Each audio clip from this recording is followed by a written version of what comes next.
तो कल हम लोगों ने सबसे इंपॉर्टेंट रिएक्शन जो बनी थी वो एल्डोल कंडेंसेशन थी और उम्मीद करते हैं घर पर आपने आधे घंटे में रिवाइज किया होगा। मेरी बात सुने,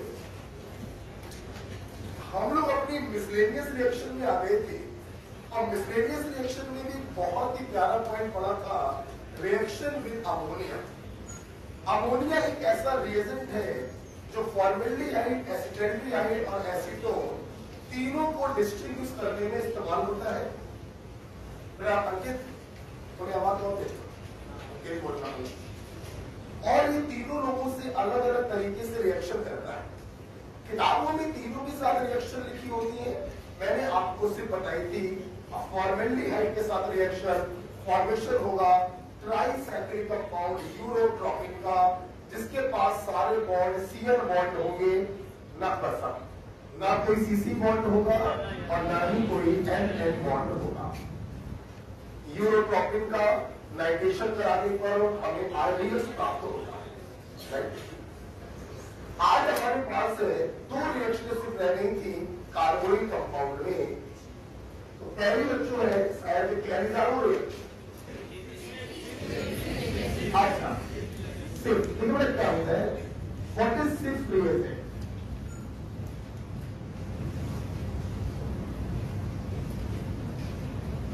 सिर्फ रिएजेंट क्या होता है? बच्चों, सिर्फ रिएजेंट एक colourless solution, it is a colourless solution. और ये सॉल्यूशन बनता कैसे है?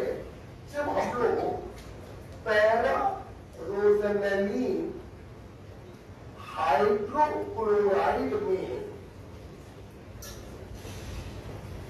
सल्फर डाइऑक्साइड गैस पास करते हैं तो हमें एक कलरलेस सॉल्यूशन मिलता है और इस सॉल्यूशन को ही कहते हैं सिर्फ रिएजेंट। पैरा रोजेनेलिन हाइड्रोक्लोराइड, कैसे बोलेंगे? हाइड्रोक्लोराइड में सल्फर डाइऑक्साइड पास करने पर एक कलरलेस सॉल्यूशन मिलता है जिसे हम सिर्फ रिएजेंट कहते हैं। बेटा, सिर्फ reagent just like to Tollens and Fehling, मतलब इसका इस्तेमाल भी करते हैं एल्डिहाइड और कीटोन को डिस्ट्रीब्यूट करते हैं। क्यों? क्योंकि जब इसको एल्डिहाइड पे डाला जाता है तो इसका हमें पिंक कलर मिलता है। बेटा बोलो, क्या मिलता है? Pink colour. जबकि कीटोन में अगर सिर्फ रिएजेंट को हम डालते हैं तो कोई फर्क नहीं पड़ता। अर्थात पिंक कलर का आना ये बताता है कि कार्बोनिल कंपाउंड एल्डिहाइड है। इसीलिए सिर्फ रिएजेंट का इस्तेमाल हम टॉलरेंस और फेलिंग के तरीके एल्डिहाइड और कीटोन को डिस्टिंग्विश में भी करते हैं। ठीक है, और कुछ भी नया नहीं है इसमें। ये कलरलेस सॉल्यूशन होता है। कैसे बनता है? पैरा रोजेनेलिन हाइड्रोक्लोराइड के सल्फर डाइऑक्साइड गैस पास करते हैं। एल्डिहाइड के साथ पिंक कलर मिलेगा, कीटोन के साथ कोई कलर नहीं मिलता। इसीलिए सिर्फ रिएजेंट का इस्तेमाल टॉलरेंस और फेलिंग के तरीके एल्डिहाइड और कीटोन को डिस्ट्रीब्यूशन में यूज करते हैं। राइट, बस। अब हमारे पास है most popular, most important Cannizzaro reaction. बेटा, एल्डोल और कैनिजारो का डिफरेंस मैं कल ही आपको बताता हूं। बहुत कॉम्प्लेक्स फार्मूला है, जरूरी नहीं। लंबा चौड़ा फार्मूला होता है, बेंजीनॉइड कंपाउंड होता है, कोई जरूरत नहीं है। कल ही मैंने बच्चों आपको इसके बारे में बता दिया था। C फॉर कंसंट्रेट एल्कली और L फॉर नहीं हो बोलो alpha hydrogen, no alpha hydrogen. Is it clear? तो Cannizzaro reaction given by aldehyde having no alpha hydrogen. बच्चों पहले मेरी बात सुनो, देखिए मैंने इसका कंपैरिजन तो एल्डोल से कराया था याद करने के लिए। वहां पर D फॉर डाइल्यूट, यहाँ पर C फॉर कंसंट्रेट, यहाँ पर L फॉर नहीं हो अल्फा हाइड्रोजन, वहां पर हो अल्फा। लेकिन एक बात ध्यान रखिएगा, एल्डोल कंडेंसेशन एल्डिहाइड और कीटोन दोनों देते हैं, लेकिन कैलिजारो रिएक्शन सिर्फ एल्डिहाइड देंगे, ये ध्यान रखना। ये मत सोच लेना कि हम कोई ऐसा कार्बोनिल कंपाउंड बनाते हैं, ये लो भाई अल्फा हाइड्रोजन तो इसके पास भी नहीं है, बताइए अल्फा कार्बन तो है लेकिन अल्फा हाइड्रोजन तो नहीं है, तो क्या ये कैलिजारो रिएक्शन देगा? नहीं, अल्फा हाइड्रोजन नहीं होने चाहिए, इसके पास एल्डिहाइड, ये डिफरेंस है, ये ध्यान रखना। एल्डोल कंडेंसेशन एल्डिहाइड कीटोन दोनों देते हैं जिनके पास अल्फा हाइड्रोजन हो, कैलिजारो रिएक्शन सिर्फ एल्डिहाइड देते हैं जिनके पास अल्फा हाइड्रोजन था। So be careful, concentrate alkali, no alpha hydrogen. कभी कभी कंसंट्रेट एल्कली के स्थान पर 50% KOH भी लिखकर आ जाता है, तो आप परेशान नहीं होंगे। मैंने कल आपको यह भी समझाया था, आजकल जो जमाना चल रहा है उसमें कंसंट्रेट को डाइल्यूट करना चलकर अल्फा हाइड्रोजन का चल रहा है। अगर है तो एल्डोल करा दीजिए, नहीं है तो कैलिजारो होगा। बच्चों ये जो कैलिजारो रिएक्शन होता है, this is example of disproportionation. बच्चों किसका एग्जांपल है? एक ही एलिमेंट का ऑक्सीडेशन और उसी एलिमेंट का रिडक्शन। अच्छा, सबसे पहले मैं आपकी कॉपी में कुछ एग्जांपल लिखे हैं, ये पता करने के लिए कि कैलिजारो देंगे कि नहीं देंगे। तो आइए हम लोग टिक और क्रॉस लगाएंगे। चलिए बोलते गए, टिक और क्रॉस बोला, एल्डिहाइड है, जब बगल में अल्फा कार्बन ही नहीं है तो अल्फा हाइड्रोजन की बात ही नहीं उठती, मतलब ये कैलिजारो रिएक्शन देगा क्योंकि इसके पास अल्फा हाइड्रोजन नहीं। मैंने बहुत से बच्चों को देखा है, वो इसको अल्फा H सोचने लगते हैं। अल्फा कार्बन पर उपस्थित हाइड्रोजन अल्फा हाइड्रोजन कहलाता है। जब अल्फा कार्बन ही नहीं है तो अल्फा हाइड्रोजन की बात ही पैदा नहीं। राइट, दूसरा एग्जांपल दिया है बच्चों, बेंजीन। क्या अल्फा हाइड्रोजन है? बहुत से बच्चों को 5 दिखाई पड़ रहे हो? नहीं, ये होता है फिनाइल, जिसके पास अल्फा कार्बन है लेकिन उसकी चारों वैलेंसी सेटिस्फाई है, मतलब अल्फा हाइड्रोजन नहीं है, ये भी देगा कैलिजारो रिएक्शन। अगला बेटा आपको एल्डिहाइड दिया गया है, ये क्या अल्फा हाइड्रोजन है? नहीं है, ये भी देगा कैलिजारो रिएक्शन। अगला बच्चों दिया गया है ये डाइएल्डिहाइड है, बताइए क्या ये कैलिजारो रिएक्शन देगा? इसके रेस्पेक्ट में भी अल्फा नहीं है, इसके रेस्पेक्ट में भी अल्फा नहीं है, ये भी कैलिजारो के लिए एलिजिबल है और ये भी कैलिजारो के लिए एलिजिबल है। कोई सर दोनों CHO कैलिजारो के लिए एलिजिबल है, इसलिए ये कैलिजारो देगा।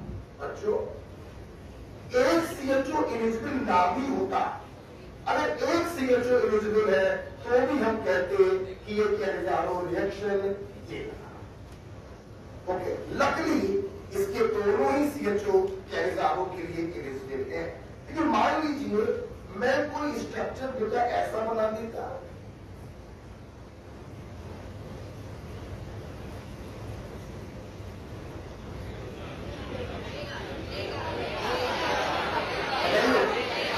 नीचे वाले से ऊपर वाले, ये एलिजिबल नहीं है, लेकिन ये वाला एलिजिबल है, तो हम तो यही कहेंगे कि ये कैलिजारो रिएक्शन। ओके, इस इसके द्वारा देगा कि इसके रेस्पेक्ट में अल्फा हाइड्रोजन नहीं है जबकि इसके रेस्पेक्ट में अल्फा हाइड्रोजन है। तो ये वाला इलिजिबल नहीं है लेकिन ये वाला इलिजिबल है। इसको बता दीजिए, शायद बना नहीं है बच्चों। इसको बताइए क्या ये कैनिजारो देगा? बोलो, दोनों में से कोई भी एलिजिबल नहीं है, इसलिए बच्चों ये कैनिजारो नहीं देगा। सबसे पहले बेटा आप इतना लिख लो, ये एग्जाम्पल नहीं लिखा है, इसको लिखो मैं, ठीक है? क्या कार्बोनी अगर देखा जाए, लोग कहते हैं बड़ा इंपॉर्टेंट होता है, कुछ ऐसा लगा खास तुम्हें? सच बता रहे, सबसे खास लगता है हाइड्रोकार्बन। और जो एक बार हाइड्रोकार्बन में पकड़ बना देता है उसके लिए एल्कोहल, ईथर, कार्बोनेट कुछ नहीं होता। मैं अगर अपनी निगाहों से देखूं तो मुझे सबसे इंपॉर्टेंट लगता है हाइड्रोकार्बन। उसका रीजन बच्चों ये है कि हाइड्रोकार्बन शुरुआती चैप्टर है, उसमें जब पकड़ बन जाती है तो कुछ नहीं होता है आगे, एल्कोहल, केमिकल कुछ नहीं। क्लियर बेटा? आपने ये वाला चित्र बना लिया, ओके। अब आइए हम लोग समझते हैं कि कैनिजारो रिएक्शन को डिस्प्रपोर्शनेशन क्यों कहते हैं। ये पूरी क्लास जानती है डिस्प्रपोर्शनेशन का मतलब है एक ही एटम का ऑक्सीडेशन और उसी का रिडक्शन होगा। आइए देखते हैं, देखिए हमने सबसे पहले ले लिया फॉर्मेल्डिहाइड, एलिजिबल फॉर कैनिजारो। मैंने कंसंट्रेट एल्कली डाला, डिस्प्रपोर्शनेशन का मतलब है ऑक्सीडेशन भी होगा, रिडक्शन भी होगा। एल्डिहाइड के जब ऑक्सीडेशन होते हैं तो वो एसिड में बदल जाते हैं, नहीं मालूम है क्या? और एल्डिहाइड का जब रिडक्शन होता है एक एच इधर तो एल्कोहल बनता है। बच्चों क्या नहीं मालूम? आप अगर ध्यान से देखें बेटा तो इसी कार्बन का ऑक्सीडेशन हो रहा है और इसी कार्बन का रिडक्शन हो रहा है। So this is the example of disproportionation. Of course कितने मॉलिक्यूल होंगे तो ऑक्सीडेशन भी दिखाता है और रिडक्शन भी दिखाता है। कोई डाउट है? आप समझ में आएगा इसे डिस्प्रपोर्शनेशन क्यों कहते हैं? एक ही एलिमेंट का ऑक्सीडेशन हो रहा और उसी एलिमेंट का रिडक्शन। एल्डिहाइड और ऑक्सीडेशन प्रोड्यूसेस एसिड एंड और रिडक्शन प्रोड्यूसेस एल्कोहल। अच्छा, क्या इस क्वेश्चन में कुछ और करने की जरूरत है? कुछ और तुम्हें लग रहा हो करना चाहिए? कुछ और तुम्हें लग रहा हो करना चाहिए क्या? जब प्रोडक्ट में एसिड बने और रिएक्टेंट में कोई बेस हो तो एसिड कभी जीवित नहीं बच सकता। तुरंत एसिड बेस रिएक्शन हो जाती है और सॉल्ट का फॉर्मेशन होगा। ये बच्चों तुम्हें नहीं मिल सकता। तुम्हें यहाँ पे माइनस लगाना पड़ेगा। अगर यहाँ पे जो प्लस हो उस प्लस को यहाँ पे लगा देना। KOH लोगे तो यहाँ K प्लस लगा देना, NaOH लोगे तो Na प्लस लगा देना। एक बर्तन में एसिड और बेस जीवित नहीं कर सकते, ठीक है? मान लो बेटा मैंने आपको समझाने के लिए दूसरा एग्जांपल ये ले लिया। पहले पूरी क्लास खोलेगी, क्या बेंजोइल्डिहाइड एलिजिबल है? बोलो, और के एलिजिबल है तो इसका भी ऑक्सीडेशन होगा बेंजोइक एसिड में जो अपने सॉल्ट में बदल जाएगा और रिडक्शन होगा बेंजाइल एल्कोहल।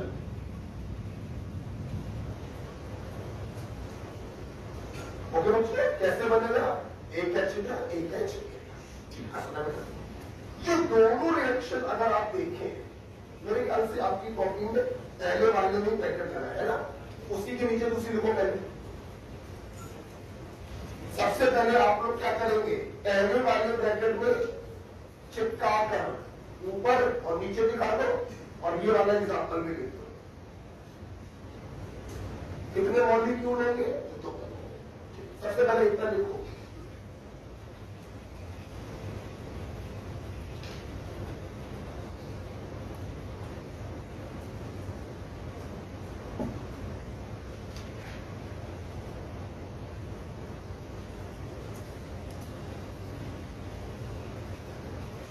लिख दिया बच्चों, एंजाइमी आयन की रिएक्शन दिखा दी आप लोगों ने। अच्छा अभी बेटा इस कैमिजारों को अगर ध्यान से देखें तो दोनों मॉलिक्यूल सेम ही तो है, बताइए। इसलिए इसे हम लोग कहते हैं सिंपल कैमिजारो। क्या कहते हैं? इसे हम लोग कहते हैं सिंपल कैमिजारो, क्योंकि दोनों मॉलिक्यूल जो होते हैं वो एक ही होते हैं।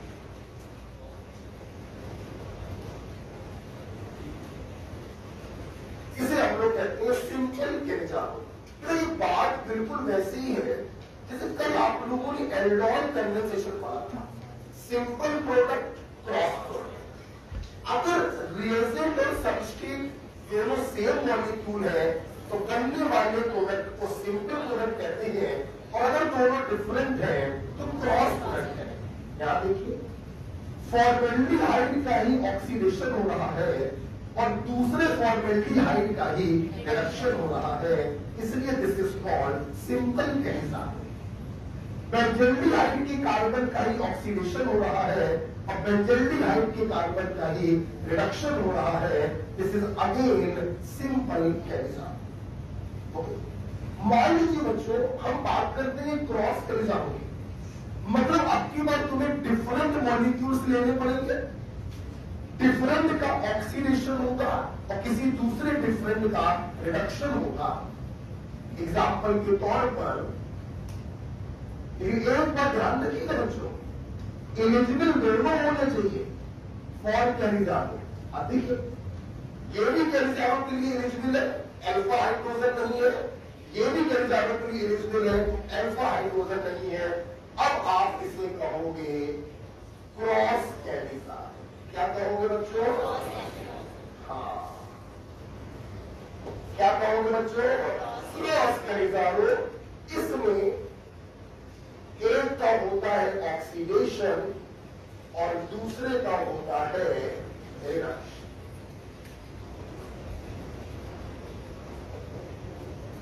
जब भी मैं ये रिएक्शन पढ़ाता हूं अक्सर बच्चे पूछते हैं कि आपने इसका ही ऑक्सीडेशन क्यों कराया।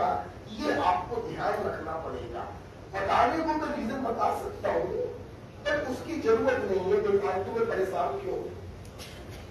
हमेशा ध्यान रखिएगा क्रॉस कैमिजारो में फॉर्मेल्डिहाइड का हमेशा ऑक्सीडेशन ही कराया जाता है। क्या हो गया भाई? अरे यार बोला आगे तो मैं भूल जाता है, चलो गलती है हो जाती है। माइक का है कहां पर? मत बुलाओ।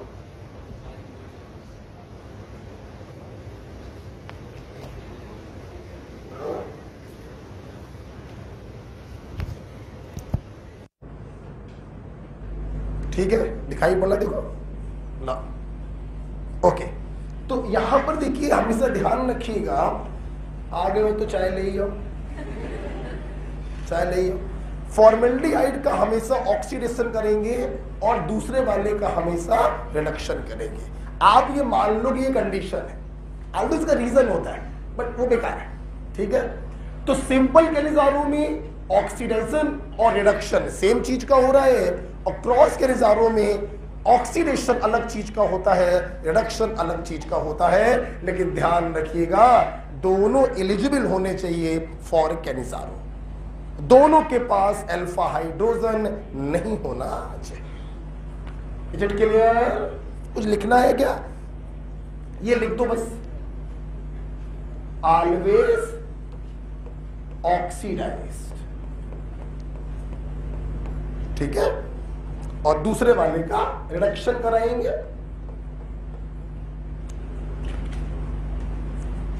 अच्छा बच्चों, अब पूरी क्लास फिर से सोचेंगे, कल आप पढ़ चुके हो हमसे ऑक्सीडेशन और रिडक्शन, दोनों मॉलिक्यूल सेम हो या दोनों मॉलिक्यूल डिफरेंट हो, लेकिन है तो दोनों अलग अलग। है तो दोनों CHO अलग अलग है, मतलब ये जो कैनिजारो दो लिखी हैं ये इंटर मॉलिक्यूलर कैनिजारो लिखी है। एक CHO का ऑक्सीडेशन तो दूसरे मॉलिक्यूल में उपस्थित CHO का रिडक्शन, दोनों सेम तो सिंपल, दोनों डिफरेंट तो क्रॉस है, तो लेकिन दोनों मॉलिक्यूल अलग अलग। This is the example of inter molecular Cannizzaro. अगर बच्चों हम लोग कोई ऐसा डाई एल्डिहाइड ले लें कि दोनों के दोनों CHO एलिजिबल हो तो दूसरे मॉलिक्यूल की जरूरत ही नहीं पड़ेगी। जैसे मान लो मैं ये ले लूं, पूरी क्लास सोचेगी, अब देखना बच्चों, ये भी कैनिजारो के लिए एलिजिबल है और ये भी कैनिजारो के लिए एलिजिबल है, तो हमें ट्वाइस करने की जरूरत ही नहीं पड़ेगी। एक CHO का ऑक्सीडेशन हो जाएगा, बच्चों बोलो, और दूसरे CHO का रिडक्शन हो जाएगा, तो इसे हम लोग कह देते हैं इंट्रा मॉलिक्यूलर कैनिजारो। बात समझ में आ गई सबको? क्योंकि हमें दूसरे मॉलिक्यूल की जरूरत ही नहीं पड़ी, एक ही मॉलिक्यूल में दो CHO थे और दोनों के दोनों एलिजिबल थे फॉर कैनिजारो, तो एक का करवा दिया ऑक्सीडेशन और दूसरे का करवा दिया रिडक्शन। ठीक है, ओके, चलिए। तो अच्छा एक बात बताओ, तो आपको ये फीलिंग डेवलप हो गई कि Cannizzaro reaction is the example of disproportionation, क्योंकि कार्बन का ही ऑक्सीडेशन और कार्बन का ही रिडक्शन होता है। अब यहां पे तुमने दो चीजें पढ़ी, इंटरमॉलिक्यूलर, इंट्रामॉलिक्यूलर। इंटर का मतलब है एक CHO ग्रुप होना चाहिए तो उसके दो मॉलिक्यूल यूज होंगे, एक का ऑक्सीडेशन एक का रिडक्शन। इंट्रा का मतलब है एक ही मॉलिक्यूल में दो CHO होने चाहिए, हमें दूसरे मॉलिक्यूल की जरूरत ही नहीं पड़ेगी, एक का ऑक्सीडेशन दूसरे का रिडक्शन। खत्म करें बात? अच्छा, अब बहुत इंपॉर्टेंट दो एक्सेप्शन है, डालो इंपॉर्टेंट। ये दोनों एक्सेप्शन बच्चों बहुत इंपॉर्टेंट है। एक, ट्राई हेलो एसिटल्डिहाइड। देखिए बच्चों सुनो जरा, ट्राई हेलो एसिटल्डिहाइड अगर तुमने इसका कैनिजारो कराने का प्रयास किया तो सोच लो कभी भी इसका कैनिजारो नहीं होगा, because it undergoes haloform reaction. बच्चों बोलो क्या? शायद आप लोग के दिमाग से उतर गया होगा तो रिवाइज करा देते हैं। ऐसे मॉलिक्यूल जिनके पास CH3CO ग्रुप हो वो हैलोफॉर्म रिएक्शन देते हैं, याद है? तुम्हें याद होगा मैंने सिस्टमैटिक तरीके से पढ़ाया था कि सबसे पहले ये अल्फा हाइड्रोजन सब्स्टिट्यूट होते हैं, कुछ याद है? तो बच्चों अगर तुम इसमें OH- डालोगे तुम्हें लग रहा है कि इसके पास अल्फा हाइड्रोजन नहीं है, ये कैनिजारो देगा। नहीं बेटा, ये कैनिजारो नहीं, हैलोफॉर्म रिएक्शन दे देता है। ये हिस्सा कट के हैलोफॉर्म में चला आता है और G क्या होगा? G क्या होगा? H। G को पकड़ो और COO- देकर अलग कर। अगर नहीं याद आ रहा है, अरे एल्केनाइड ही पढ़ के आए हो, कल एल्केनाइड पढ़ के आए हो, ये तो आत्मा में होगा। शायद समझ में आया हो कि रिवीजन करना क्यों इतना जरूरी होता है, क्लास मिस ना हो ये टीचर क्यों बोलता है, शायद समझ में आएगा। अब जिसको हैलोफॉर्म नहीं आती है क्या वो इस चीज को समझ पाता? नहीं, और बाहर जाके कहता है अरे यार कुछ समझ में नहीं आया, पता नहीं क्या पढ़ाना ना। अरे सुअर, तुम ही नहीं आए थे जब हमने ये पढ़ाया था, तो मैं क्या करूं उसके लिए? राइट? तो बच्चों ये क्या शो करने लगता है? हैलोफॉर्म रिएक्शन शो करने लगता है, इसलिए ये कैनिजारो नहीं देगा, ये हैलोफॉर्म रिएक्शन देगा। क्या लिखा हुआ है? CH3CHO does not give because it undergoes haloform reaction. Haloform के जस्ट ऊपर जगह खाली पड़ी है, ये बना।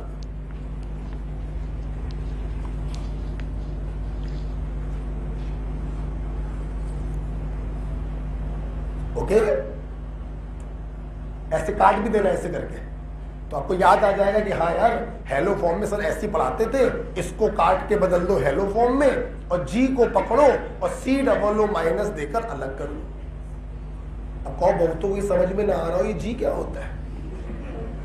CH3CO के अलावा जो कुछ भी होता है उसे जी कहते हैं। यहां CH3CO के अलावा क्या है, H, तो उस H को कहते हैं जी।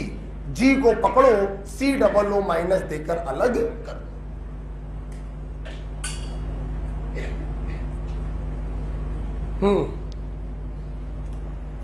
दूसरा एक्सेप्शन बच्चों वो भी बहुत इंपॉर्टेंट है, आइसोप्रोपिल एल्डिहाइड। ये देखिए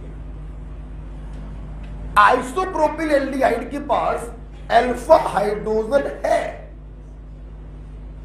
तो नियम के अकॉर्डिंग कैमिजारो नहीं देना चाहिए, लेकिन ये कैमिजारो देता है। जिसके पास अल्फा हाइड्रोजन नहीं था, जिसको कैनिजारो देनी चाहिए उसने कैनिजारो नहीं दी, और जिसको कैनिजारो नहीं देना चाहिए उसने कैनिजारो दी। The reason is plus I effect of two methyl group. बेटा बोलो रीजन क्या है, plus I effect of two methyl group. हम इससे ज्यादा पढ़ाते ही नहीं, ठीक। This is about Cannizzaro reaction according to Vikas. Teachers इसकी मैकेनिज्म भी बताते हैं। ओ माय गॉड, अबे दो कौड़ी की मैकेनिज्म है, रट के आओ बच्चों को पढ़ाता। क्या दिक्कत है, जरूरत क्या है। इसकी मैकेनिज्म पर एक सवाल पूछा जाता है तो क्यों ना उसी सवाल को नोट बना के लिखवा दिया जाए। बच्चों को आधे पन्ने की मैकेनिज्म क्यों दिखाएं। एक क्वेश्चन उसके ऊपर आता है तो उसी क्वेश्चन को ना देख लें। एंड द क्वेश्चन इज, लिखा हुआ है, hydride ion transference is the rate determining step. बोले तो स्लोवेस्ट स्टेप। बच्चों जब ये एल्डिहाइड कैनिजारो देते हैं तो जब हम लोग इसकी मैकेनिज्म पढ़ते हैं ना, तो एक मॉलिक्यूल से दूसरे मॉलिक्यूल में हाइड्राइड आयन का ट्रांसफरेंस होता है, और यही स्टेप कैनिजारो का स्लोवेस्ट स्टेप कहलाता है। बच्चों क्या कहलाता है, बच्चों क्या कहलाता है, मेरी बात सुनिए जरा सब। हमने कहा था कि मैकेनिज्म पर एक क्वेश्चन आता है, वही बच्चों को बता देना चाहिए। देखिए बेटा, सबसे पहला पॉइंट है कि जब मैकेनिज्म इसकी पढ़ाई जाती है तो उसमें टीचर बताते हैं, ये देखो बेटा, ये देखो, देख रहे हो, ये देखो बच्चों, हाइड्राइड आयन यहां से निकला और यहां घुस गया। यही बच्चों आरडीएस होता है। हमने ऐसे ही बता दिया, मेरा पता याद हो गया। अच्छा, दूसरी बात, जब एक मॉलिक्यूल से हाइड्राइड निकलकर दूसरे मॉलिक्यूल में जाता है तो आईआईटी में क्वेश्चन पूछा गया कि which is the best hydride donor. एक सवाल ये और आया है, तो वो स्ट्रक्चर बेस्ट हाइड्राइड डोनर होगा जिसके अराउंड प्लस आर ग्रुप लगा हो। बोलो क्या लगा हो, इसी पेज के हाशिए पे लिखिए,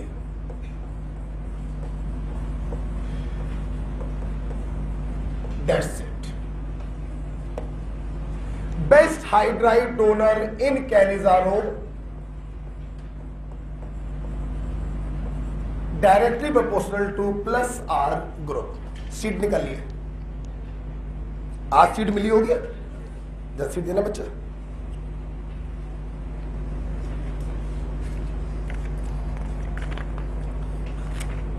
क्वेश्चन नंबर बोलो 43, नहीं एक 43 और 45, दो क्वेश्चन देखिए इसके ऊपर है। चल देखिए, सबसे पहले 43 बोलो, आंसर बताओ। द स्लोवेस्ट स्टेप इज, जल्दी बताओ, जल्दी बोलो, पक्का सेकंड वाला, that is transfer of hydride to the carbonyl. मैंने अभी बताया, दो मॉलिक्यूल कैनिजारो देते हैं, एक का ऑक्सीडेशन एक का रिडक्शन। बोलो यार, तो जब मैकेनिज्म में पढ़ते हैं तो एक मॉलिक्यूल से H माइनस निकलकर दूसरे के कार्बोनिल कार्बन में घुस जाता है और यही स्टेप कहलाता है रेट डिटरमाइनिंग स्टेप। तो 43 का आंसर क्या हुआ? सेकंड। सब लोग बोलो, आवाज नहीं आ रही है? सेकंड। अब कभी कभी दूसरा क्वेश्चन पूछते हैं, बेस्ट हाइड्राइड डोनर कौन होगा जिसमें बच्चों +R ग्रुप लगा हो? 45 का आंसर बोलो, थर्ड वाला होगा, क्योंकि थर्ड वाले में यहां पे O पैरा पोजीशन पर क्या लगा हुआ है? OCH3, that is +R group. +R group जहां लगा होगा वो बेस्ट हाइड्राइड डोनर होगा। लीजिए बेटा, खत्म करें। आइए, सिफ हो गया, कैनिजारो हो गया। एक बार पूरी क्लास बोलेगी, एल्डोल कैनिजारो डाइल्यूट किसमें? कंसंट्रेट। अल्फा हाइड्रोजन हो ना हो? Given by both aldehyde and ketone, given by only aldehyde. Cannizzaro में स्लोवेस्ट स्टेप क्या होता है? कैनिजारो में बेस्ट हाइड्राइड डोनर कौन होता है? इन दोनों में डिस्प्रपोर्शनेशन कौन है? कौन है? कौन है? Alpha beta unsaturated carbonyl compound किसमें बनता है? एल्डोल में। किसमें? कोई दिक्कत है क्या? अब बच्चों लास्ट रिएक्शन हम लोग की रह गई है, दैट इज टी सिनको रिएक्शन। कौन सी बेटा? देखिए, नीचे मत देखिए, ऊपर देखिए। सबसे पहली बात मैं आपको बताना चाहूंगा, it is given by all aldehyde. मतलब क्या? देखिए देखिए, aldol given by aldehyde ketone both, but they have alpha hydrogen. Cannizzaro given only by aldehyde, not have alpha hydrogen. T-Synco reaction is also given only by aldehyde, चाहे alpha हो चाहे alpha ना, उससे मतलब नहीं। ये कोई कैनिजारो नहीं है कि अल्फा हाइड्रोजन ना हो, ये T-Synco है, चाहे हो चाहे ना हो कोई फर्क नहीं पड़ता, बस एल्डिहाइड होना चाहिए। देखो बच्चों क्या होगा, देखिए पोरवाल टेक्निक पहले पढ़िए, फिर आपको किताबी भाषा भी सिखा देंगे। पहले पोरवाल टेक्निक सुनो, ठीक? सुनना, कैसे पहचानोगे टी सिनको है? रिएजेंट होता है एल्यूमिनियम इथॉक्साइड। क्या होता है बच्चों? This is ethoxide. एल्यूमिनियम होता है ट्राईवेलेंट +3, जब क्रिस क्रॉस करोगे तो यही तो होगा एल्यूमिनियम इथॉक्साइड। इसको देखकर पहचान गए कि ये टी-सिनको रिएक्शन है। पोरवाल ट्रिक सुनिए, CHO को बदल दो ईस्टर में। बोलो कहां पर? बोलो कहां पर? आप सुनना, कार्बोनिल कार्बन से जितने कार्बन यहां पे लगे हैं उतने कार्बन कार्बन से लगे रहने दो। बेटा ये कीटोन नहीं है कि दोनों वैलेंसी सेम हो, ये ईस्टर है, ये वैलेंसी अलग है, ये वैलेंसी अलग है। यहां लगाओगे नई चीज बनेगी, यहां लगाओगे दूसरी चीज बनेगी। तो CHO से जितने कार्बन लगे हैं ईस्टर से उतने ही कार्बन लगे रहने दो, और दूसरे तरफ एक कार्बन बढ़ा के लिख दो। ये मेरी ट्रिक है। लेफ्ट साइड पर दैट इज कार्बन से जितने कार्बन लगे हैं कार्बन से उतने ही कार्बन लगे रहने दो, और राइट साइड पर एक कार्बन बढ़ाकर लिख दो। क्लियर? जैसे देखिए, जैसे हमने फॉर्मेल्डिहाइड ले लिया, टी-सिनको कराया, तो CHO बदल गया ईस्टर में। ठीक, अब लेफ्ट साइड पर H लिखा था तो हमने H को ही लिखा रहने दिया, और राइट साइड पर एक कार्बन बढ़ाया। अब H में एक कार्बन बढ़ाओगे तो एक ही कार्बन तो रहेगा, कोई इसके पास तो कार्बन है ही नहीं। ठीक, देखना CH3CH टिसिन को जैसी कराया, CHO को बदल दिया ईस्टर में, एक कार्बन का एल्किल लगाए वहां पे लगा रहने दो, और दूसरे तरफ एक कार्बन बढ़ा के लगा दो C2H5। Is it clear? तुमने दो स्टेपों की रिएक्शन को चुटकी में एक स्टेप में कर दिया, इसे कहते हैं टिसिन को रिएक्शन। कॉपी पे लिखा हुआ है? फॉर्मेल्डिहाइड वाला नहीं लिखा हुआ है तो पहले उसको भी नीचे लिख लो। नीचे वाला एग्जाम्पल लिखा है, ऊपर वाला नहीं लिखा है, उसको भी लिखिए नीचे।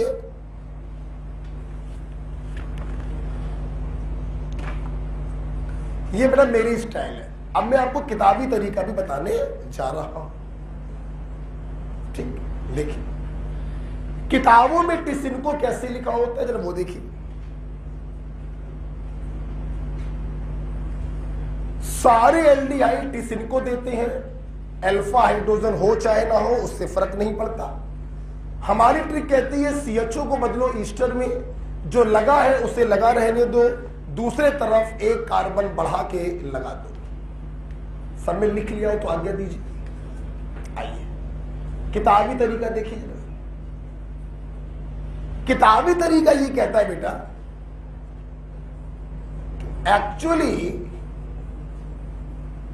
Actually Tishchenko is first Cannizzaro followed by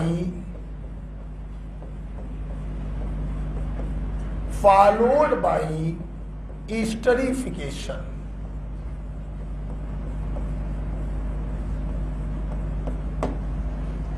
किताबों में लिखा होता है कि actually Tishchenko is first Cannizzaro followed by esterification. Be careful.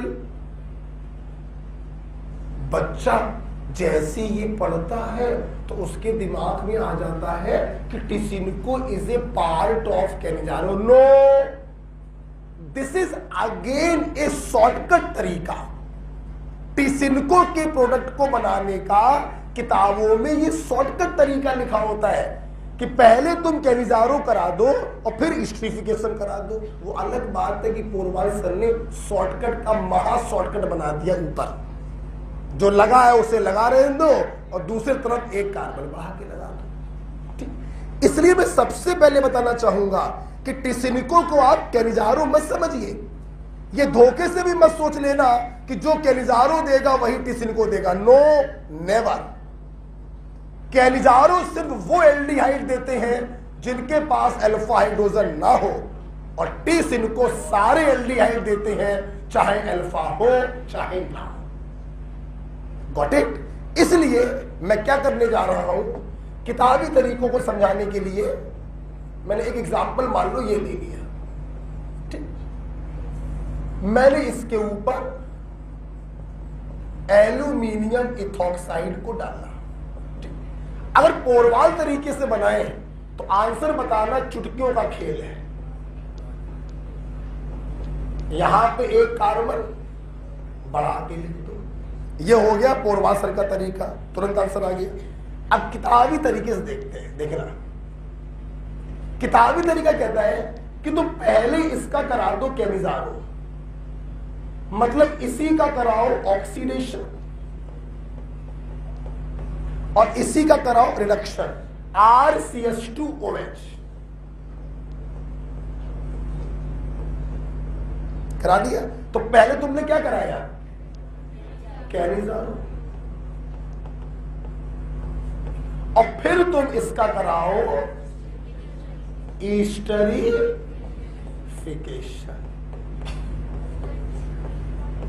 Esterification पूरी क्लास जानती है एसिड का निकलता है OH और एल्कोहल का निकलता है H, क्या बनेगा? यही तो बनेगा। बोलो तो आप बताना, लंबा हो गया कि नहीं हो? बेफालतू में समय की बर्बादी कर रहे हो। पोरवाल बाबा को याद करो, आंसर लगाओ आगे। सब लोग अपने अपने पर्स खोल ले, बाबा कृपा बरसा रहे हैं। निर्मल बाबा आए थे, कहते पर्स खोल लो, हम पैसे बरसाने जा रहे हैं। मूर्ख लोग पैसे पर्स खोल के बैठ गए। आजकल तो है, लेकिन बाबा लोग अब हट गए हैं, ज्यादा रह नहीं गए हैं, 2-4 ही बचे हैं। इसको लिख लो,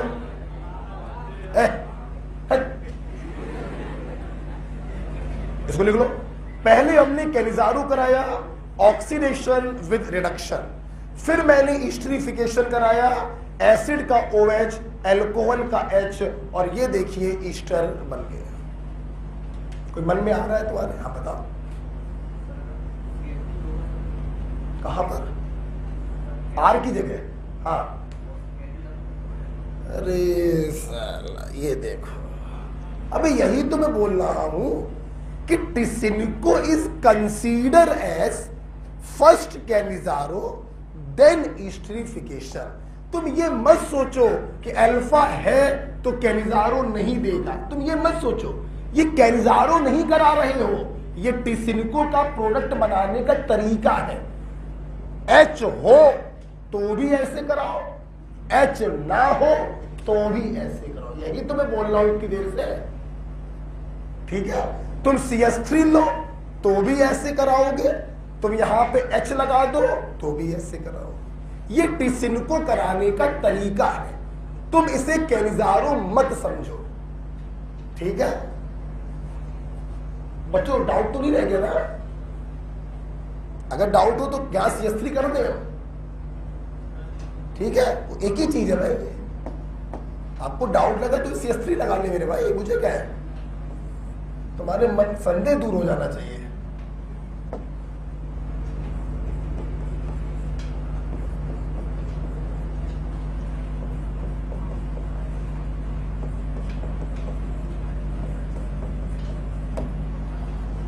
अल्फा हो या ना हो, टिसिनको को इससे मतलब नहीं है।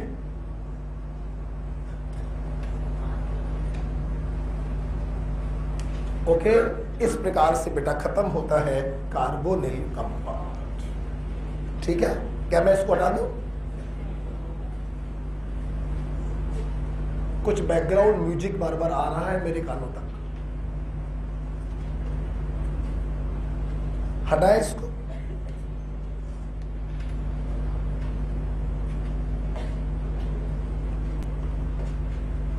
कार्बोनिल कंपाउंड बच्चों खत्म हो गया है। अब हम लोग पढ़ने जा रहे हैं कार्बोक्सिलिक एसिड। बहुत ज्यादा तो 1 ओवर, बहुत ज्यादा अगर लगेगा तो। ठीक है, तो आइए देखते हैं कार्बोक्सिलिक एसिड। नजरे सामने देखिए बेटा, जानते हो कार्बोक्सिलिक एसिड ये नाम कैसे पड़ा है?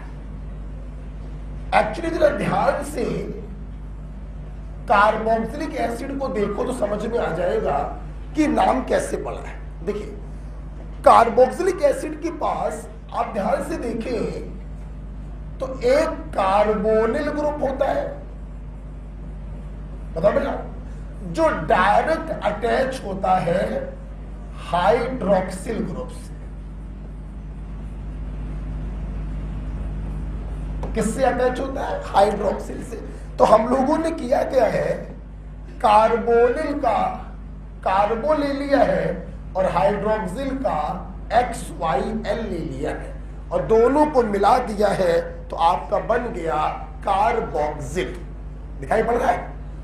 कार्बोक्सिल एसिड इसलिए लगा देते हैं क्योंकि इसका नेचर एसिडिक होता है, तो कार्बोक्सिलिक एसिड। इसके अंदर कार्बोनिल ग्रुप भी है, हाइड्रोक्सिल ग्रुप भी है, इसीलिए इसका नाम पड़ा है कार्बोक्सिल। ओके बच्चों, कुछ एसिड ऐसे हैं हमारे पास जिनके नेचुरल रिसोर्सेस हमारे पास है। जैसे आपने देखा होगा फॉर्मिक एसिड हमें प्राप्त हुआ था रेड आर्ट से। तो हम लोगों ने कुछ एसिड के नाम उन्हीं के नाम पे रख दिए हैं। रेड आर्ट को लैटिन में फॉर्मिका बोला जाता है, बोलो क्या? तो उसी के नाम पे नाम पड़ गया फॉर्मिक एसिड। बेटा बोलो क्या? जैसे बच्चों एसिटिक एसिड, एसिटिक एसिड बच्चों सबसे पहले विनेगर से प्राप्त हुआ था। विनेगर बोले तो सिरका, मम्मी लोग घर में अचार बनाती है, सिरका। विनेगर को हम लोग एसिटम कहते हैं। क्या कहते हैं? एसिटम। तो उसी के नाम पे नाम पड़ गया एसिटिक एसिड। नाम बोलो। जैसे बच्चों 2 के बाद 3 बेकार है, एनसीईआरटी में उसका कुछ नहीं लिखा। 4 पे आते हैं सीधे। बताने को तो मैं सबके बता सकता हूं, लेकिन बात सिर्फ किसकी चलेगी? एनसीईआरटी की, राइट? एनसीईआरटी में इसके बाद इसके बारे में लिखा है, दैट इज ब्यूटायरिक एसिड। आप आईयूपीएसी पढ़ चुके हैं, मैंने पूरी लिस्ट पढ़ाई होगी आपको। रिवाइज करते हैं। Formic acid, acetic acid, propionic acid, butyric acid, valeric acid, caproic acid. List लिखवाई थी। 1 carbon formic acid, 2 carbon acetic acid, 3 carbon propionic acid, 4 carbon butyric acid, 4 carbon butyric acid. ये बच्चों प्राप्त हुआ था रेंसिड बटर, खराब बटर से। तो बटर के नाम पे ही नाम पड़ गया ब्यूटायरिक एसिड। क्लियर है? ओके। इसी पेज के हाशिए पर ये 3 पॉइंट लिखने हैं और इसका नाम कैसे पड़ा कार्बोक्सिलिक, वो लिखना है।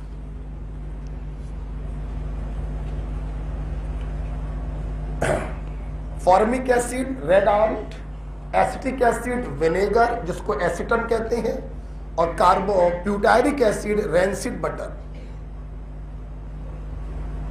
इसी पेज के हाशिए पर एनसीईआरटी की ये बातें लिखनी है।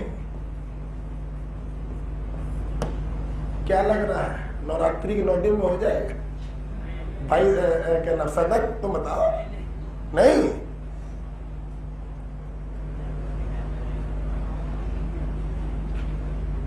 एरोमेटिक खत्म होगा मिनिमम 2 मैक्सिमम 3 क्लास।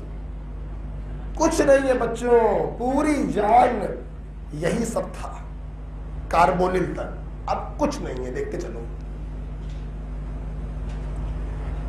बच्चों। के हम आगे बढ़ सकते हैं? नहीं। रेड आंट, लाल चींटी को फॉर्मिका कहते हैं लैटिन में। उसी के नाम पे नाम पड़ा है फॉर्मिक एसिड। विनेगर को एसिटम कहते हैं, नाम पड़ गया एसिटिक एसिड। रेंसिड बटर से मिला ब्यूटायरिक एसिड, तो बटर के नाम पे नाम पड़ गया ब्यूटायरिक एसिड। ठीक। कार्बोक्सिलिक ग्रुप में 2 ग्रुप होते हैं, एक कार्बोनिल ग्रुप होता है, एक हाइड्रोक्सिल ग्रुप होता है। दोनों के नाम को जोड़ दो तो कार्बोक्सिलिक एसिड बन जाता है। ठीक, हटा दे, हटा दे। आइए बच्चों, आपकी कॉपी पे कुछ मेथड ऑफ प्रिपरेशन लिखे हुए हैं जो हमारे लिए बिल्कुल बेकार है। पहला वाला नया है, कोच सिंथेसिस। देखिए, हम लोग इसमें एल्कीन लेते हैं और एल्कीन की reaction carbon monoxide plus water से कराते हैं इन प्रेजेंस ऑफ H3PO4। अभी देखना, तुम लोग अच्छा लगेगा, कुछ समझ में आएगा। इन दोनों को अगर हम जोड़ दें तो ऐसे लिख सकते हैं। कुछ याद आ रहा है? ऐसे कुछ कर चुके हैं। ऑक्सो प्रोसेस याद है? रोजा ऑक्सो प्रोसेस। वहां CO प्लस H2 था क्योंकि एक O चाहिए था। यहां पे CO प्लस H2O है क्योंकि 2 O चाहिए। ठीक, अफदल है ना? वहां पे एंटी मार्कोनी का था, यहां पे मार्कोनी का। वहां पे याद करवाया था, रोजा में आया था A for aldehyde, A for anti Markovnikov, तो ये हो जाएगा मार्कोनी का। एच जाएगा यहां, सी डबल ओ एच जाएगा बीच वाले के पास। ये देखिए बच्चों, इसे कहते हैं कोच सिंथेसिस। कोई डाउट बेटा किसी को? नेक्स्ट अगला बेटा लिखा है फ्रॉम ग्रिग्नॉड रिएजेंट। रटा है कि नहीं रटा है? जब ग्रिग्नॉड रिएजेंट की रिएक्शन ड्राई आइस से कराते हैं, अबे CO2 को कह देते हैं dry ice. Solid CO2 is called dry ice. भविष्य में बताएंगे कार्डिक ड्रिकोल्ड, इसी के नाम होते हैं। तो dry ice followed by hydrolysis. क्या मुझे बताने की जरूरत है? आर को पकड़ो और C डबल OH देकर अलग कर दो। पुरानी रिएक्शन है मेरे छात्रों के लिए, मैंने एग्जाम्पल के तौर पर ये लिया है, शायद यही लिया है। पहले मैंने यूज किया है magnesium in presence of dry ether followed by carbon dioxide hydrolysis. चल भाई बोल, पहले क्या बनेगा? RMgX ग्रिग्नॉड बनेगा, फिर ग्रिग्नॉड का R CO2 को लेकर अलग हो जाएगा। क्या मैं सीधे बना दूं? सीधे बना दीजिए, बीच का ग्रिग्नॉड बनाने की कोई जरूरत नहीं है, सब लोग समझ गए होंगे।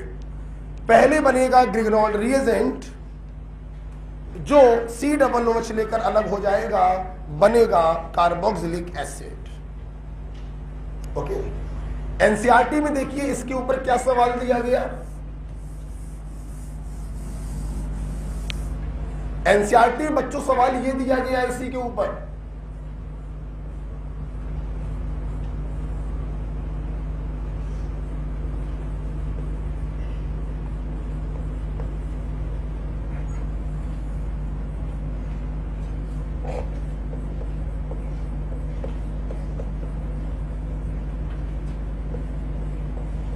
बस इतना लिखा हुआ था।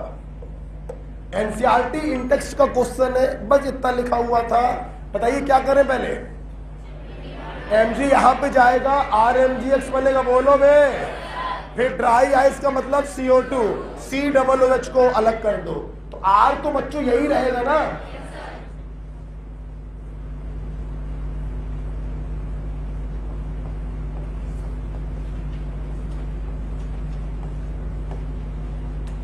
ओके, ये आपके एनसीईआरटी में दिया था। लिखने की इच्छा हो तो लिख लो, ना इच्छा हो तो ना लिखो, जैसी आपकी। पीछे खाली पन्ना दिया हो तो पीछे लिख लो, दिया है थोड़ा सा है, वहां मत लिखना बेटा, वहां कुछ और लिखवाएंगे, किसी हासी पे लिख लो कहीं पर। अरे इसी एग्जाम्पल की यहां पे जगह पड़ी है तो यहां लिख लो।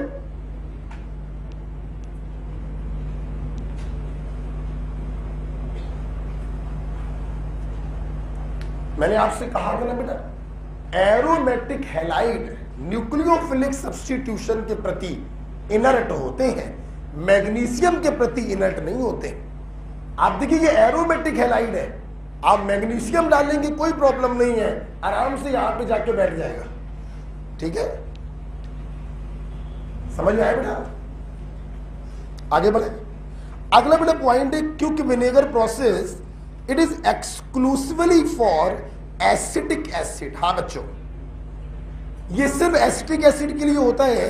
इसमें हम लोग दारू को लेते हैं, दारू मतलब एथिल अल्कोहल, और उसमें एक बैक्टीरिया डाल देते हैं माइकोडर्मा एसिटाई, जो एथिल अल्कोहल को ऑक्सीडाइज कर देता है एसिटिक एसिड में। This process is called quick vinegar process. Aldous ये प्रोसेस एनसीईआरटी में नहीं लिखा है, लेकिन मेरे से रहा नहीं गया, मैं इसको हटा नहीं पाया। बहुत ही अच्छी रिएक्शन है, मालूम होनी चाहिए। एथिल अल्कोहल को एसिटिक एसिड में बदलने का एक पुराना तरीका है हमारे पास, माइकोडर्मा एसिटाई, जो एथिल अल्कोहल को पहले बदलेगा एसिटल्डिहाइड में और फाइनली बदल देगा एसिटिक एसिड में। आज कितना नया पढ़ने को मिल गया, 2 रिएक्शन, कोश भी नई पढ़ने को मिली है और क्विक विनेगर प्रोसेस भी नया सीखने को मिला है। ठीक, आगे बढ़ते हैं। बच्चों आते प्रॉपर्टी में पढ़ेंगे, carboxylic acid get dimerized in non polar solvent due to intermolecular hydrogen bonding. हाँ, ये चीज मैंने आपको कहीं ना कहीं बताई होगी। ये देखिए, इसमें मान लो हमने कार्बोक्सिलिक एसिड ले लिया, एसिटिक एसिड, और non polar solvent CCl4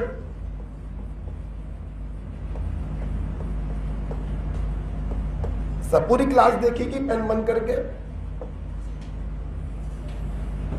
non polar solvent में इसके 2 मॉलिक्यूल, इतनी पावरफुल हाइड्रोजन बॉन्डिंग होती है बेटा कि 2 मॉलिक्यूल बिल्कुल जुड़ जाते हैं, डाइमराइज हो जाते हैं। आप जरा देखिए बेटा, इधर देखिए,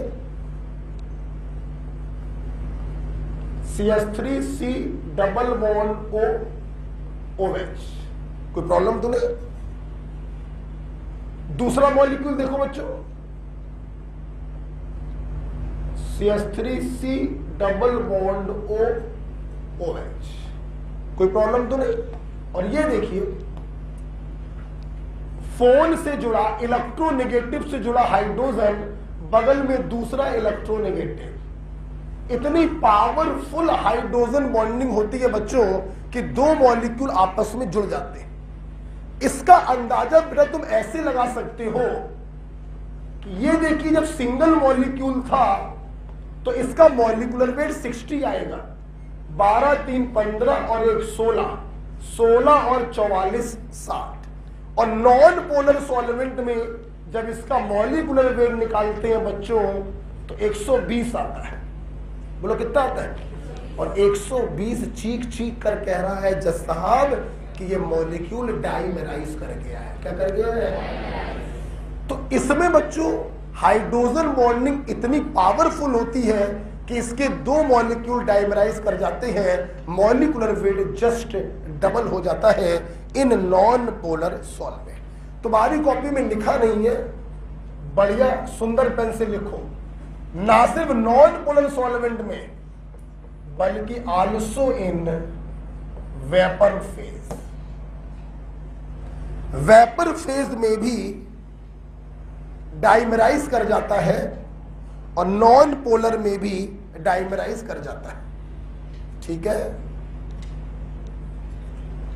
यही तो रीजन है बच्चों कि कार्बोक्सिलिक एसिड के बॉइलिंग पॉइंट अल्कोहल से ज्यादा माने जाते हैं, क्योंकि अल्कोहल में हाइड्रोजन बॉन्डिंग इतनी स्ट्रांग नहीं होती है कि वो डाइमराइज कर जाए। यहां पर देखिए इतनी पावरफुल हाइड्रोजन बॉन्डिंग है कि मॉलिक्यूलर वेट जस्ट डबल हो जा रहा है, इसीलिए एसिड के बॉइलिंग पॉइंट अल्कोहल से ज्यादा माने जाते हैं। ओके बच्चों, इसके बाद देखिए आपकी कॉपी में सीधे केमिकल प्रॉपर्टी पे आ गए हैं। एनसीईआरटी का एक पॉइंट लेकिन और बताना चाहते हैं, सुन लीजिए। एक एनसीईआरटी का पॉइंट और है, लिखिए, aliphatic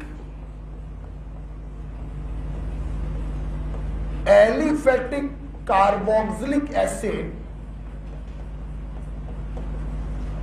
aliphatic carboxylic acid up to 9 carbon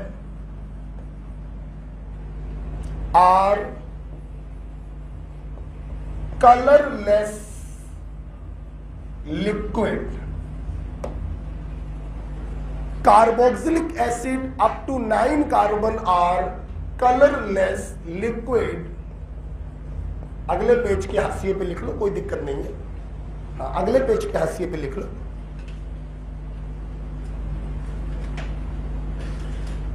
9 carbon तक के जो एलिफेटिक कार्बोक्सिलिक एसिड होते हैं वो बच्चों लिक्विड होते हैं, और इनके आगे जाओगे तो सॉलिड हो जाते हैं। 10 कार्बन का लोगे सॉलिड होगा, 11 कार्बन का लोगे सॉलिड होगा।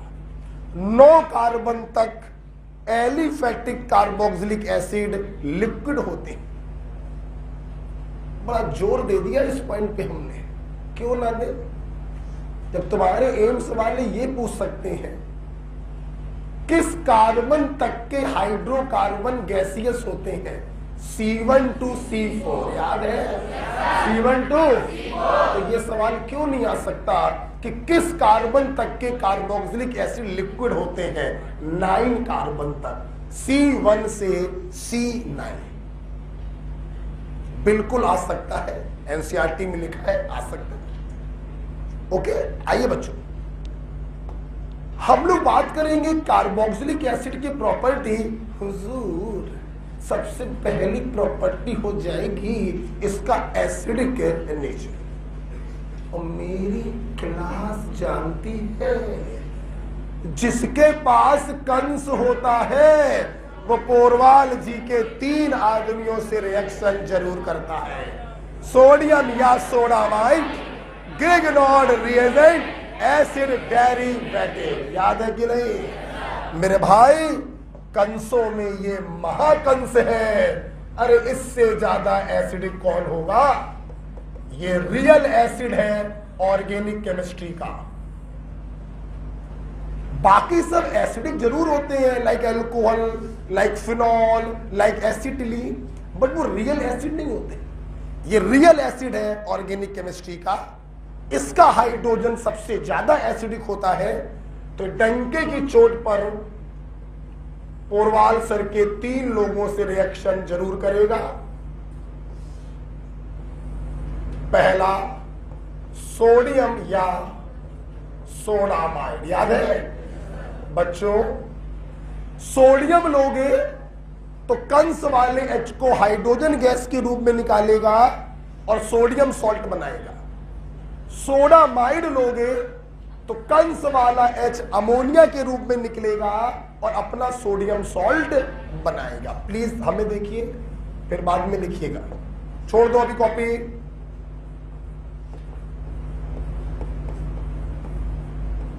ठीक है बच्चों? और साथ में गैस अगर दिखानी हो तो सोडियम के केस में हाइड्रोजन गैस और सोडामाइड के केस में अमोनिया गैस। ठीक बच्चों? नेक्स्ट रिएक्शन करा दीजिए ग्रिग्नॉर्ड से। बोलो क्या होगा? ग्रिग्नॉर्ड रिएजेंट का R कंस वाले H को लेकर अलग हो जाएगा, हमें प्राप्त होगा एल्केन। बच्चों क्या प्राप्त होगा? अब हम लोग रिएक्शन करा देते हैं एसिड डेरिवेटिव से। बोलो किससे? RCO का आगे वाला भाग कंस वाले H को लेकर अलग हो जाता है और बचे हुए भाग को बचे हुए कंस से जोड़ देते हैं। साला कोई नहीं बोल रहा है। इतने इंपॉर्टेंट रिएक्शन बताइए, एसिड डेरिवेटिव की 90% रिएक्शनें क्या होती है? RCO का आगे वाला भाग कंस वाले H को लेकर अलग हो जाता है। नहीं मालूम है? एल्किल हैलाइड में पढ़ाना चालू कर दिया था इस रिएक्शन को मैंने। 90% एसिड डेरिवेटिव इसी रिएक्शन पर डिपेंड करता है। एसिटिलीन ले लो वही रिएक्शन, अमोनिया ले लो वही रिएक्शन, पानी ले लो वही रिएक्शन, अल्कोहल ले लो वही रिएक्शन। किसी भी एसिड डेरिवेटिव को कहीं पर भी कंस दिखाई पड़ जाए, RCO का आगे वाला भाग कंस वाले H को लेकर अलग हो जाता है। लेकिन मैंने आपको बताया था एसिड डेरिवेटिव होते तो एसिड के ही पार्ट है, उसी से तो बनते हैं। तो ये सारे कंसों से रिएक्शन करते हैं, लेकिन एसिड के कंस से रिएक्शन नहीं करते। तो फिनॉल ले लो, एल्कोहल ले लो, वाटर ले लो, एसिटिलीन ले लो, अमोनिया ले लो, H2S ले लो, ये सबसे रिएक्शन करेगा। लेकिन अपने घर में डाका कुछ याद है? ऐसी बोला है सुलग। ये जो रिएक्शन आपने 3 देखी है, ये रिएक्शन ना सिर्फ कार्बोक्सिलिक एसिड बल्कि गिवन बाय ऑल कंस। याद आए? ये तीनों रिएक्शन सारे कंस शो करेंगे। आप यहां पे फिनॉल ले लो तो भी तीनों रिएक्शन होगी, एसिटिलीन ले लो तो भी तीनों रिएक्शन होगी, अल्कोहल ले लो तो भी तीनों रिएक्शन। अब सुनना, चूंकि इसका कंस सबसे पावरफुल है, इसका एसिडिक स्ट्रेंथ सबसे ज्यादा है, इसलिए ये कुछ ऐसे लोगों से भी रिएक्शन करता है जिससे दूसरे लोग रिएक्शन नहीं करते हैं, जैसे NaOH। नस चढ़ गई, सुनते रहो सब लोग। पूरी क्लास को याद होगा, जिन्होंने रिएक्शन मैकेनिज्म पढ़ा है, ना याद हो तो सुन लो। NaOH फिनॉल तक के एसिडों से रिएक्शन करता है। कहां तक? याद है कि नहीं है? NaOH जो होता है वो फिनॉल तक के कंसों से रिएक्शन करता है। जो फिनॉल से कमजोर एसिड होते हैं उनसे NaOH रिएक्शन नहीं करता, खैर इससे करेगा और सोडियम सॉल्ट बनाएगा, इसका H उसका OH। याद हो तो बच्चों अच्छा, नहीं तो हम कितना रिवाइज कराएंगे। यूज करते हैं बाइकार्बोनेट। बाइकार्बोनेट NaOH से भी कमजोर बेस माना जाता है। ये सिर्फ रिएक्शन करता है कार्बोक्सिलिक तक। कहां तक? ये फिनॉल से भी रिएक्शन, अगर फिनॉल से करवाना चाहते हो तो फिनॉल के ऑर्थो या पैरा पोजीशन पर NO2 ग्रुप लगाना पड़ेगा। उसकी औकात एसिड की औकात के बराबर लानी पड़ेगी। Am I right?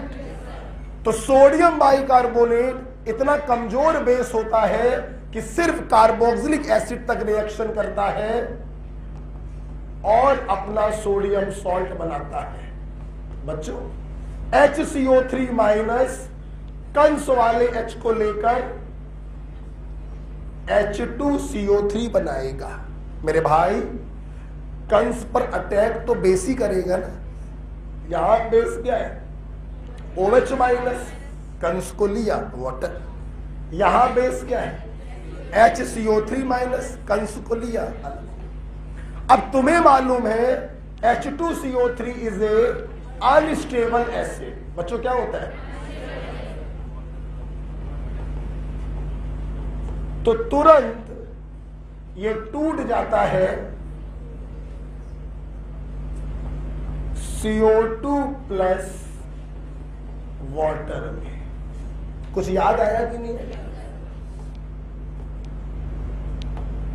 ओके, तो ध्यान से देखिए, आपके एग्जाम में ये सवाल भी पूछे जाते हैं कि जब कार्बोक्सिलिक एसिड बाइकार्बोनेट से रिएक्शन करता है तो CO2 के अंदर जो कार्बन होता है ये वो बाइकार्बोनेट से आता है या कार्बोक्सिलिक से आता है? तो कहां से आता है?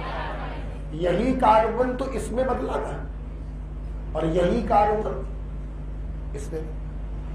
किसी कोई प्रॉब्लम है? बोलो, क्या इन दोनों से सारे कंस रिएक्शन करेंगे? नहीं। जो एसिडिक होते हैं, स्ट्रॉन्ग होते हैं, वही रिएक्शन करेंगे। NaOH से रिएक्शन करेगा फिनॉल तक, बाइकार्बोनेट से रिएक्शन करेगा एसिड तक। पहले पढ़ा चुके हैं, बाकी आप जानिए। ठीक। तीसरी स्पेशल रिएक्शन जो स्ट्रॉन्ग एसिड ही देते हैं, सारे कंस नहीं दे सकते, अमोनिया के साथ। अमोनिया एसिड से रिएक्शन करती है और बच्चों अपना अमोनियम सॉल्ट बनाती है।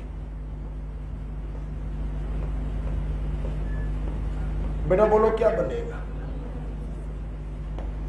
क्या ये रिएक्शन सारे कंस देंगे? नहीं। यहां कुछ लिखना है आपको, इस तरफ कुछ लिखना है। देखो, नहीं लिखना, ये लिख दिया ऑल कंस, बाई ऑल कंस। थोड़ा मुझे शिफ्ट करना पड़ेगा।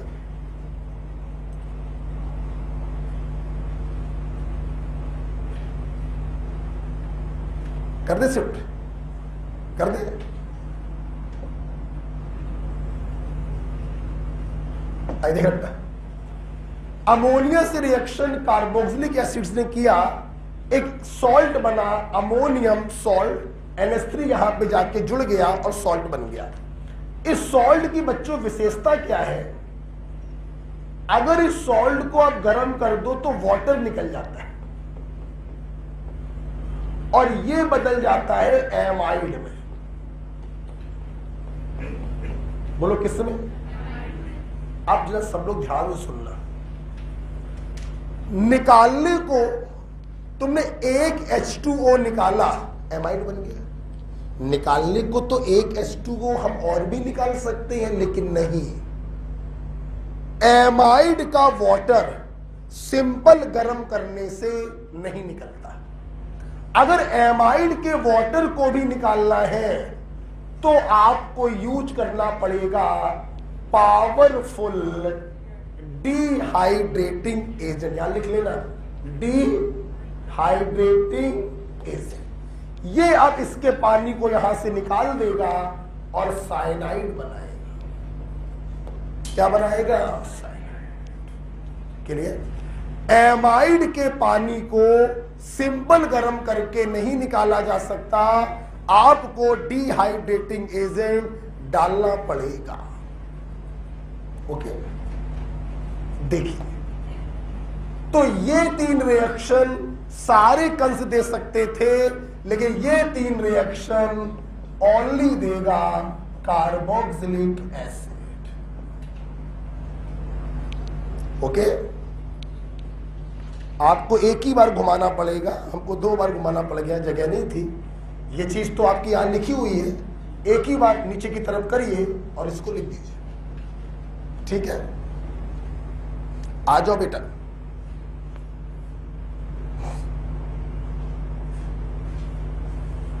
बच्चों क्लियर हो गया?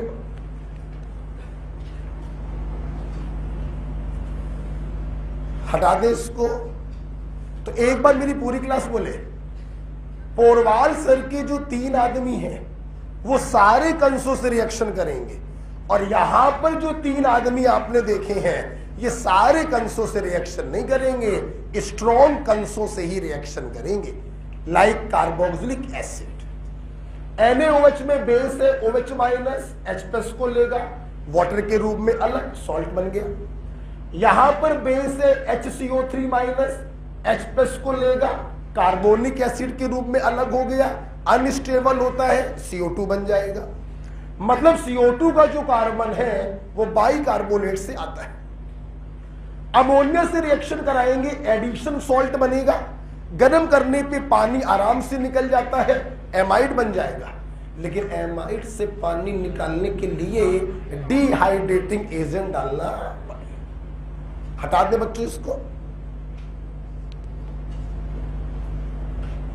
देखिए बच्चों, हम लोगों ने प्रॉपर्टी में देखा कि कंस वाली रिएक्शन तो ये देगा ही देगा, और NaOH बाइकार्बोनेट और अमोनिया से भी रिएक्शन देगा।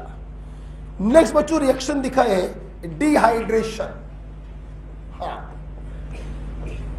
कार्बोक्सिलिक एसिड का अगर हम लोग डिहाइड्रेशन कराएं with the help of dehydrating agent, जरा यहां पर देखिए नया क्या है आपके लिए।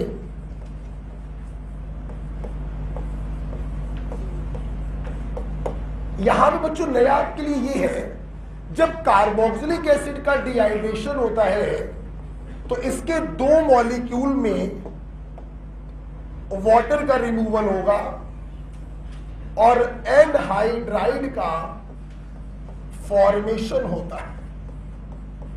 ये रिएक्शन में IUPAC में पढ़ा चुका हूं, याद किसी को नहीं होगी? याद है कुछ?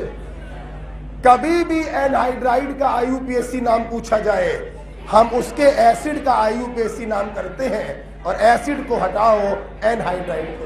याद है? ऐसे पढ़ाया होगा IUPAC। तो बच्चों एक बात बताओ, जब तुमने कार्बोक्सिलिक एसिड का डिहाइड्रेशन कराया तो पानी 2 मोल से निकला या 1 मोल से? 2 मोल से। तो इंटरमॉलिक्यूलर हुआ या इंट्रामॉलिक्यूलर? इंटरमॉलिक्यूलर।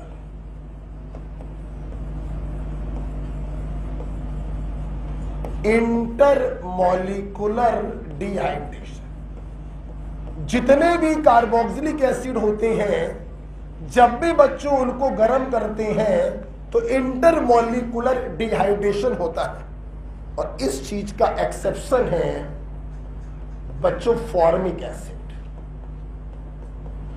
फॉर्मिक एसिड में जब डिहाइड्रेटिंग एजेंट डालते हैं तो एक ही मॉलिक्यूल से वाटर निकलता है, that is intra molecular dehydration. इसीलिए बच्चों फॉर्मिक एसिड का एनहाइड्राइड नहीं बन सकता। ओके, अगले पेज पे ये पॉइंट लिखा हुआ है। Formic acid undergoes intermolecular dehydration, hence never form its anhydride. Okay, आइए कार्बोक्सिलिक एसिड की प्रॉपर्टी में अंतिम बात है 3 नेम रिएक्शन। 3 नेम रिएक्शन है जिनको पढ़ाते ही आपकी एनसीईआरटी खत्म हो जाएगी। जो फ्यू पॉइंट लिखा है ये एक्स्ट्रा पॉइंट लिखे हैं जो हम आपको पढ़ाएंगे। एनसीईआरटी में कार्बोक्सिलिक एसिड के बारे में सिर्फ 3 बातें और लिखी हुई हैं। सिमिट रिएक्शन, कर्टियस भी नहीं लिखा है एनसीईआरटी में, सिर्फ सिमिट लिखा है और HVZ लिखा है। आइए बच्चों देखते हैं सिमिट। हमसे पेन मत चलवाओ, सीधे नोट्स में देख लो। Schmidt reaction given by carboxylic acid, जब इनकी रिएक्शन करवाते हैं N3H, नाम बताओ, हाइड्राजोइक एसिड, नाम लिखो उसके नीचे।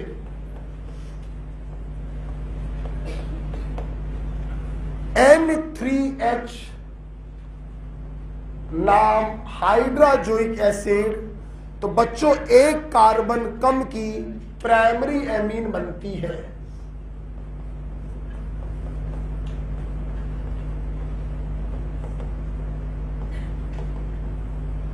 अगर कार्बोक्सिलिक एसिड में N कार्बन हो तो प्राइमरी अमीन में एक कार्बन कम होगा, ये लिख दीजिए नीचे, वहां N यहां N-1। कोई हेल्प नहीं होती बच्चों, ये याद करनी पड़ती है। कार्बोक्सिलिक एसिड की रिएक्शन हाइड्राजोइक एसिड से फॉर्मेशन होता है एक कार्बन कम की प्राइमरी अमीन का। नेक्स्ट, अगर कार्बोक्सिलिक की जगह पर उसका डेरिवेटिव एसिड क्लोराइड ले लें और हाइड्राजोइक एसिड की जगह पर उसका सोडियम सॉल्ट ले लें तो प्रोडक्ट बच्चों सेम रहता है। बस इस रिएक्शन को कहते हैं कर्टियस रिएक्शन। बोलो क्या, बोलो क्या, हमें आवाज नहीं आ रही है, हमें आवाज नहीं आ रही है। उत्तर देंगे, सिमिट का सबस्ट्रेट कार्बोक्सिलिक, कर्टियस का एसिड, सिमिट में रिएजेंट, कर्टियस में सोडियम एजाइड। बच्चों इस आयन को एजाइड कहते हैं। क्या कहते हैं? तो इसका नाम आप लिख सकते हैं सोडियम एजाइड। ठीक है, प्रोडक्ट दोनों के सेम है, that is 1 carbon less primary amine. वैसे बच्चों कर्टियस रिएक्शन एसिड की रिएक्शन नहीं है, कर्टियस रिएक्शन एसिड क्लोराइड की रिएक्शन है, लेकिन मैं इसको यहां पर इसलिए पढ़ा देता हूं क्योंकि सिमिट के जैसी ये रिएक्शन चलती है। ओके, सीखेंगे। सिमिट का सबस्ट्रेट, कर्टियस का सबस्ट्रेट, सिमिट का रिएजेंट और कर्टियस का रिएजेंट, और दोनों का प्रोडक्ट एक कार्बन कम की प्राइमरी एमीन। फिर से बोलो, यहां पे लगाओगे CH3 तो CH3NH2, यहां पे लगाओगे C6H5 तो C6H5NH2। ओके, नेक्स्ट बच्चों रिएक्शन है HVZ reaction, Hell Volhard Zelinsky reaction. हमें देखिए, आवाज नहीं, Hell Volhard Zelinsky reaction given by acid having alpha hydrogen. ये रिएक्शन वही एसिड देते हैं जिनके पास अल्फा हाइड्रोजन होता है, जैसे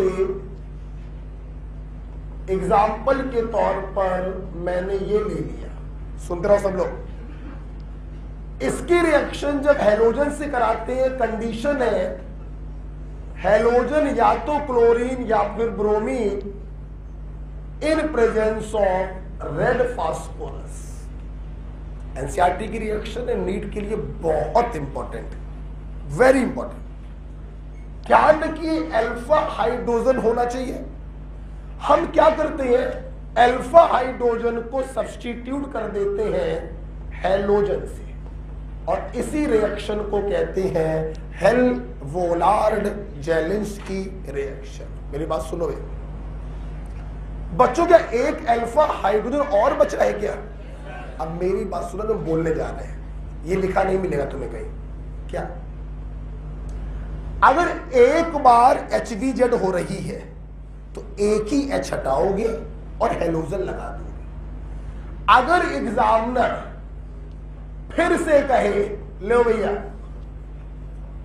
तो तुम फिर से H हटा देना और हेलोजन लगा देना। ऐसा कभी मत करना कि एक बार HBZ कराओ और दोनों H हटा दो, ऐसा मत करना।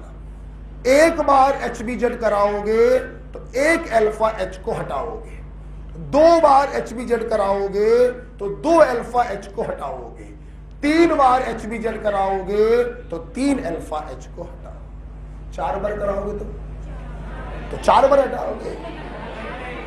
ऐसे मतलब कार्बन की वैलेंसी 5, क्या 3 से ज्यादा अल्फा H हो सकते हैं? क्या यहां पर CH3 के स्थान पे CH4 लिख सकते हो? ठीक, तो यही मैं बच्चों को सिखाता हूं।